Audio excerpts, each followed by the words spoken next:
History has taught us that it takes extreme courage and bravery to have freedom.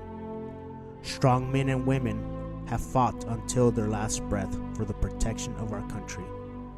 We have come into a moment in time where each of us will face persecution and the threat of losing our freedoms.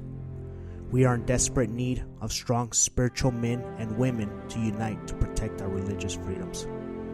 We know that this is not a physical battle, but a spiritual one.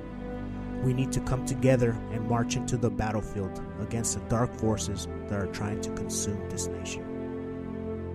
Ephesians chapter 6, verses 11 through 17 says, "Put on the full armor of God, so that you can take your stand against the devil's schemes. For our struggle is not against flesh and blood, but against the rulers, against the authorities, against the powers of this dark world, and against the spiritual forces of evil in the heavenly realms.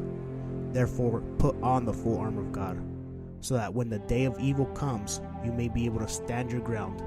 And after you've done everything to stand, stand firm then, with the belt of truth buckled around your waist, with the breastplate of righteousness in place, and with your feet fitted with the readiness that comes from the gospel of peace. In addition to all this, take up the shield of faith, with which you can extinguish all the flaming arrows of the evil one. Take the helmet of salvation and the sword of the Spirit, which is the word of God. God will give us the victory if we trust in Him and obey His word. We need to equip ourselves daily with the sword of the Spirit, which is sharper than any double-edged sword, and put on the full armor of God. Then we will be ready for spiritual warfare.